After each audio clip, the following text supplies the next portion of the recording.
Hola amigos, bienvenidos a Ultra Misterio Enigma. Comenzamos.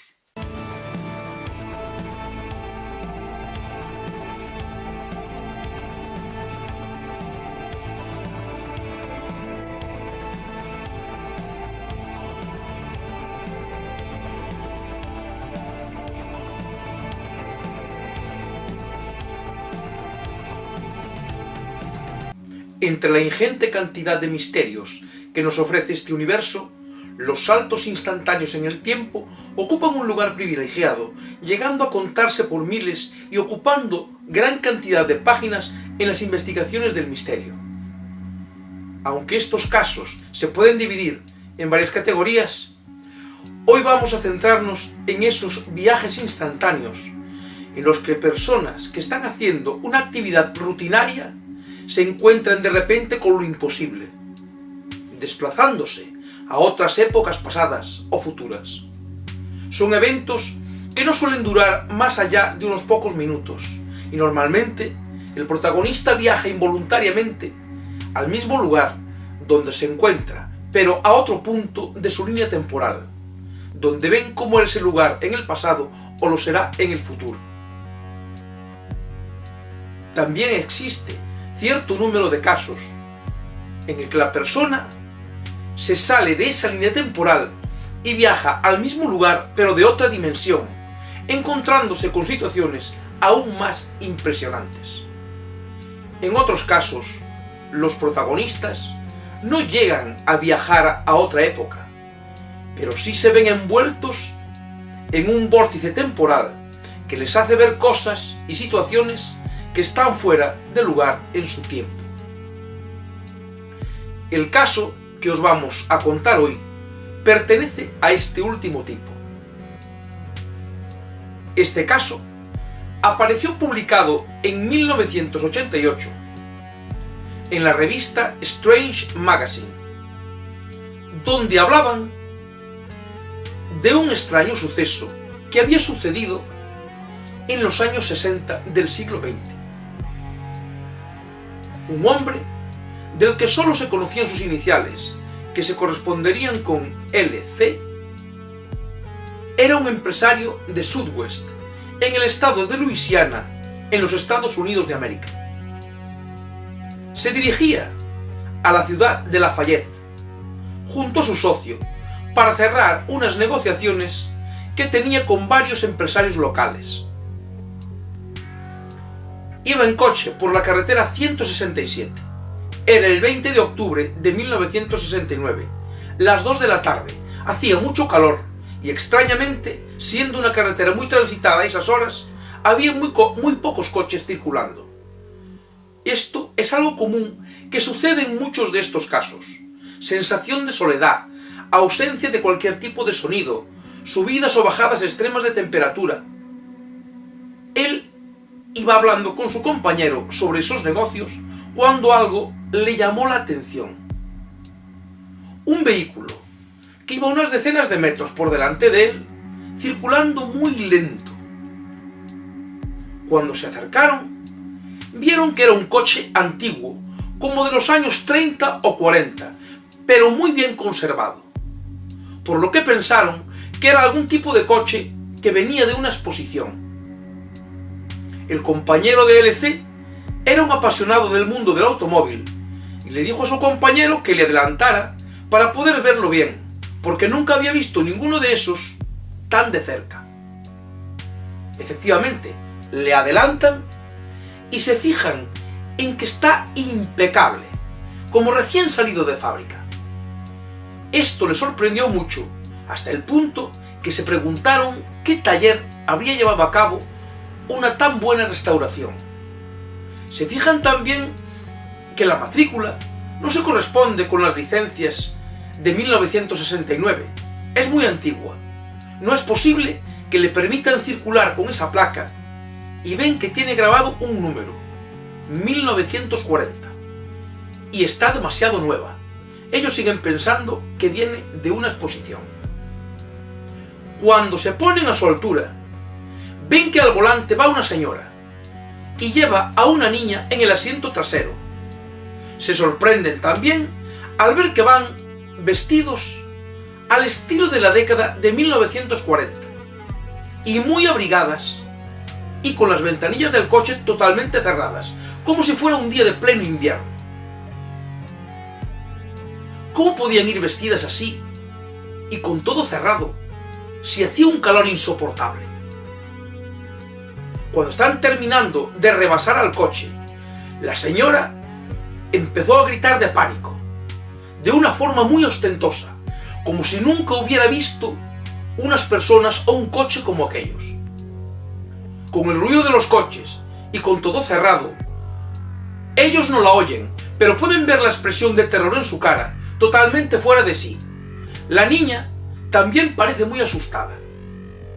La mujer se pone cada vez más nerviosa y ellos creen que corre peligro de tener un accidente, porque al estar así piensan que puede venirle un desvanecimiento.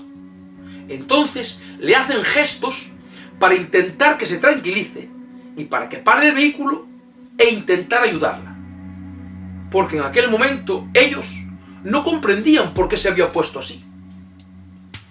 Al principio parece que no les oye, pero después de unos segundos baja la ventanilla muy despacio, como si para ella hiciera mucho frío, y les hace gestos indicando que va a parar. Ellos se disponen a hacer lo mismo, terminan de adelantar y un poco más adelante paran en el arcén. El coche de época para detrás de ellos. Nuestro protagonista mira por los espejos y ve que la señora continúa gesticulando. Le dice a su compañero que va a ver lo que le pasa y a ver si puede echarle una mano en algo. Antes de bajarse, echó un último vistazo al espejo y, para su sorpresa, el coche de época había desaparecido. Fue rápidamente junto a su compañero y entre los dos dieron unas vueltas por la zona por si se había marchado hacia otro lugar, pero no había marcas de ningún tipo, ni tampoco había ninguna senda por la que marcharse, aparte de la carretera principal. Y por ahí no se había ido, porque tendría que haber pasado por delante de ellos. El coche se había esfumado, y muy rápido, ya que solo un par de segundos antes lo había visto por los espejos.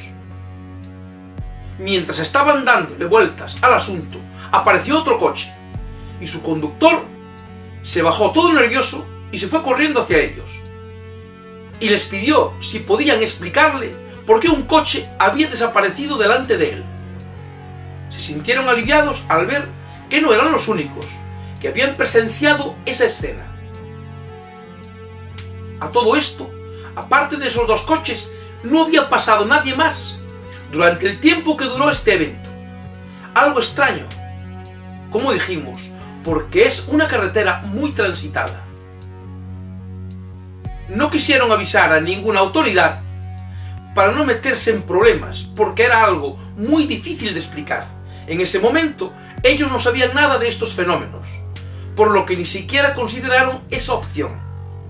Unos años más tarde, hablaron con expertos sobre el tema y se dieron cuenta de que no habían sido los únicos que habían vivido un suceso de ese tipo y que se correspondían normalmente con alteraciones espaciotemporales. Comprendieron que probablemente ellos, en 1969, y la señora, en 1940, se vieron envueltos en el mismo vórtice espaciotemporal. Imaginaos, amigos, la secuencia, desde la perspectiva de la señora. Ella va tranquilamente en su coche y de repente ve que le adelantan dos personas extrañas en un modelo de coche rarísimo. Y desde su punto de vista, cuando paró, los que desaparecieron fueron ellos. En este caso, se dan todas las características que forman un nexo común en los llamados fallos de tiempo. Una carretera muy transitada, en la que de repente no hay nadie, un extraño calor inusual para esta época del año, o también casos en los que se da un frío extremo.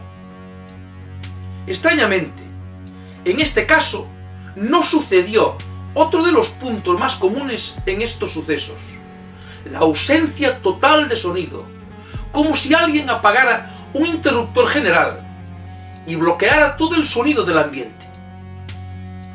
A lo largo de la historia, esto se da en muchos casos, recogidos por diferentes investigadores, en todo el mundo.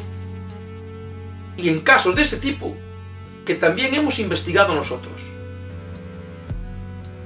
Se da mucho el fenómeno del silencio total, antes de que suceda un evento de este tipo.